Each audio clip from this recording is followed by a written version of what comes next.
अस्सलाम वालेकुम। मैं Syed Khwaja Mazharuddin, director bright route consultancy global apply. आज हमारी कंसल्टेंसी की तरफ से, ग्लोबल अप्लाई की तरफ से आप सबको बहुत बहुत बकरीद मुबारक। जैसे कि आप लोग जानते हैं कि हम लोग स्टूडेंट वीज़ाज़ की प्रोसेसिंग करते हैं UK, USA, Canada. Minimum qualification इसके लिए आपको 10+2 चाहिए और कम से कम आपका परसेंटेज 12th अगर आप बैचलर्स जाना चाह रहे हैं तो 40 to 45% चाहिए। अगर आप मास्टर्स के लिए अप्लाई करना चाह रहे हैं तो कम से कम आपका परसेंटेज 55% होना चाहिए। तो विद और विदाउट IELTS भी अप्लाई कर सकते हैं।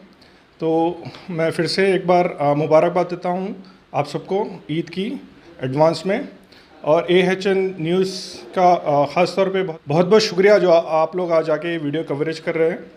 आप लोग मुझे कांटेक्ट करना चाह रहे हैं तो BRC global apply, overseas education consultancy, master plan, मेरा नंबर आपको नीचे स्क्रीन पे मिल जाएगा 9121800791। हमारे HN न्यूज़ को सब्सक्राइब करिए ताकि आपको नोटिफिकेशंस आते रहे वक्त पर।